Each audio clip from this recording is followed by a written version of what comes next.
Tersangka kasus gratifikasi dan tindak pidana pencucian uang Tri Nugraha yang menjalani pemeriksaan di Kejati, Bali sejak Senin pagi bunuh diri di toilet, di mana kronologinya terdengar bunyi letusan sebanyak 1 kali yang bersumber dari toilet yang sebelumnya dimasuki oleh mantan Kepala Badan Pertanahan Nasional Tri Nugraha.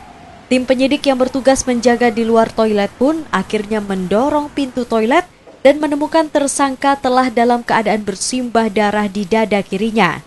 Selain itu, di toilet juga polisi menemukan senjata api yang berisi 5 peluru sisa.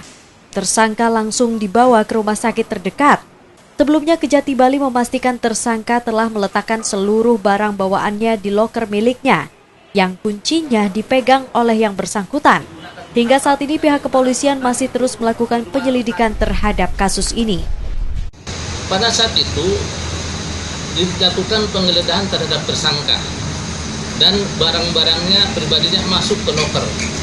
Kunci loker dipegang oleh tersangka dengan penasihat hukum masing-masing. Jadi bisa dipastikan pada saat pemeriksaan yang kedua pun juga yang bersangkutan tidak membawa apa-apa.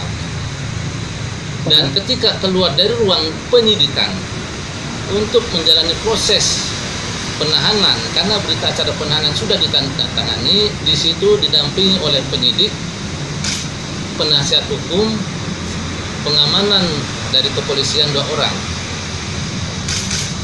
sampai peristiwa itu terjadi.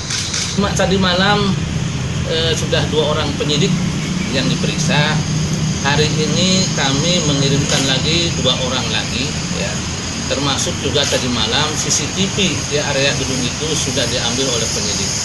Kami berharap penyidik profesional dan pasti profesional nanti bisa mengungkapkan hasil penyidikannya mengenai peristiwa itu. Pertama kami juga ingin mengetahui kenapa ini bisa terjadi. Yang kami ketahui adalah yang bersangkutan masuk ke ruang pemeriksaan tidak membawa benda apapun juga. Kapan dia Pak mengambil barang-barangnya yang di loker itu Pak? Kami tidak tahu, karena kunci loker dipegang oleh oleh pengacara untuk barangnya pengacara, satu oleh yang bersangkutan untuk barangnya yang bersangkutan. Kami tidak memegang duplikatnya, tidak ada duplikat atas kunci loker itu. Sementara itu, jenazah mantan Kepala Badan Pertanahan Nasional Tri Nugraha saat ini telah berada di rumah duka di lingkungan Buana Indah, Denpasar Barat. Wakil Ketua Forum Komunikasi Putra Putri Purnawirawan FKPPI Provinsi Bali, Muhammad Ustaf yang juga kerabat korban, menyesalkan musibah ini. Karena menurutnya tempat kejadian perkara yakni Kejaksaan Tinggi Bali merupakan ruang lingkup terbatas yang harusnya memiliki penjagaan ketat. Pihaknya pun juga mengatakan menyerahkan kasus dugaan bunuh diri yang menimpa Tri Nugraha yang diketahui juga sebagai Dewan Pembina FKPPI Bali ini kepada pihak yang berwajib agar dapat diusut tuntas. Kejadian sih kita sudah serahkan kepada hukum ya, penegak hukum, biar mereka yang bekerja.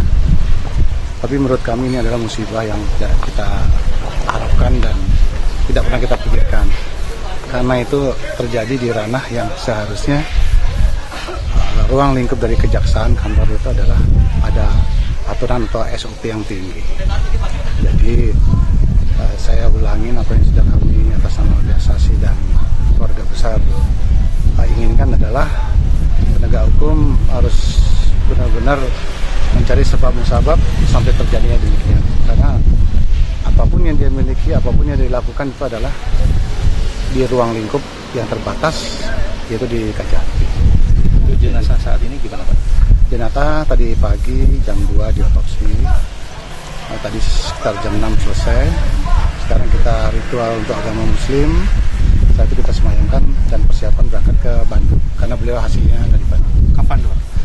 Berangkatnya besok pagi, tapi sore ini atau malam ini kita sudah harus kirim ke karantina di airport, sesuai dengan SOP. Rencananya jenazah Tri Nugraha akan dibawa ke rumah duka di Bandung pada Rabu pagi. Tim Liputan Kompas Dewata.